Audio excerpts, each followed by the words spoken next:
If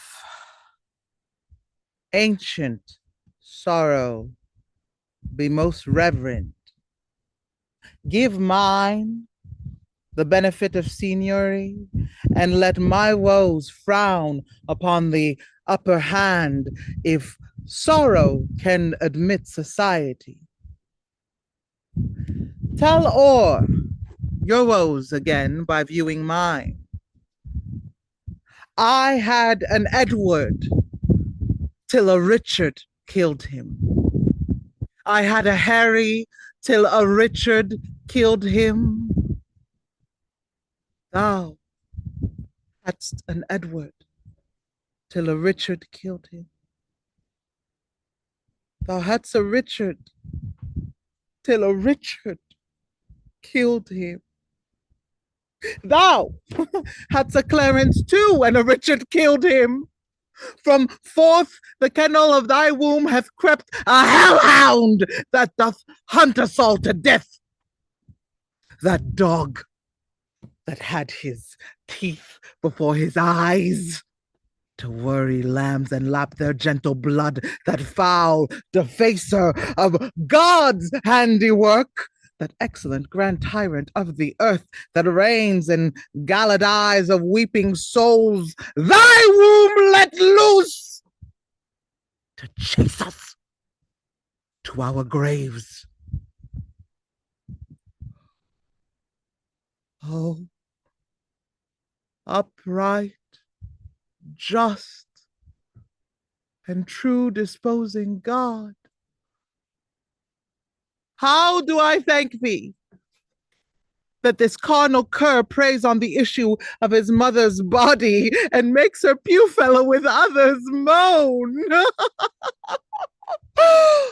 Bear with me. I am hungry for revenge. And now I cloy me with beholding it. Thy Edward, he is dead, that stabbed my Edward. Thy other Edward, dead to quit my Edward. Young York, he is but boot, because both they match not the high perfection of my loss. Thy Clarence, he is dead that killed my Edward. And the beholders of this tragic play, the adulterate, Hastings, Rivers, Vaughan, Gray, untimely smothered in their dusky graves. Richard yet lives, hell's black intelligencer, only reserved their factor to buy souls and send them thither. But at hand, ensues his piteous and unpitied end. Earth gapes, hell burns, fiends roar, saints pray to have him suddenly conveyed away.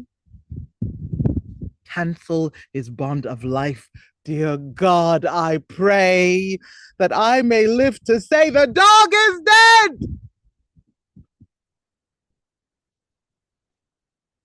I called thee then vain flourish of my fortune. I called thee then poor shadow painted queen, the presentation of but what I was, the flattering index of a direful pageant, one heaved high to be hurled down below.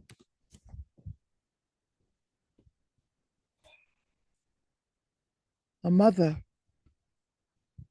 only mocked with two sweet babes,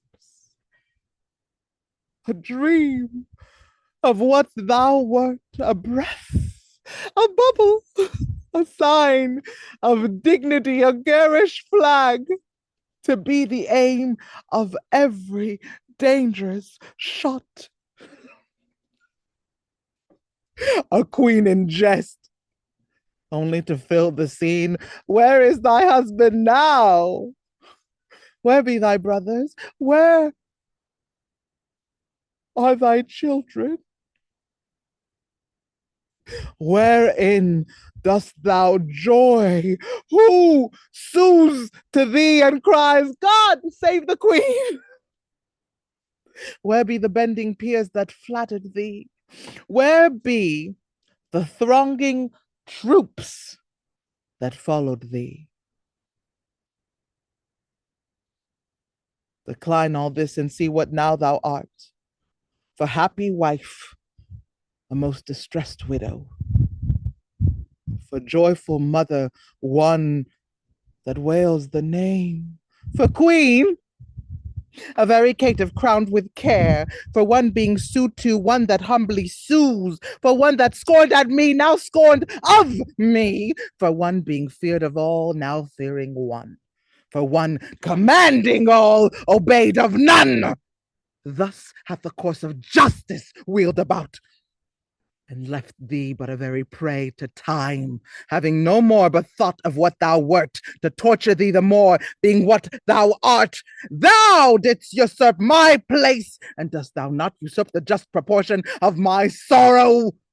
No, thy proud neck bears half my burthened yoke, from which even here I slip my weary neck, and leave the burthen of it all on thee.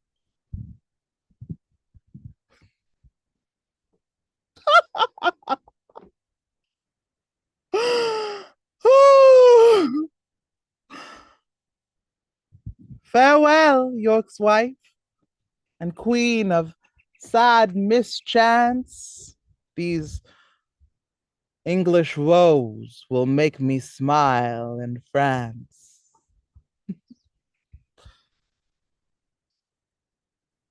Forbear to sleep the nights and fast the days. Compare dead happiness with living woe. Think that thy babes were fairer than they were, and he that slew them fouler than he is. Bettering thy loss makes the bad causer worse. Revolving this will teach thee how to curse.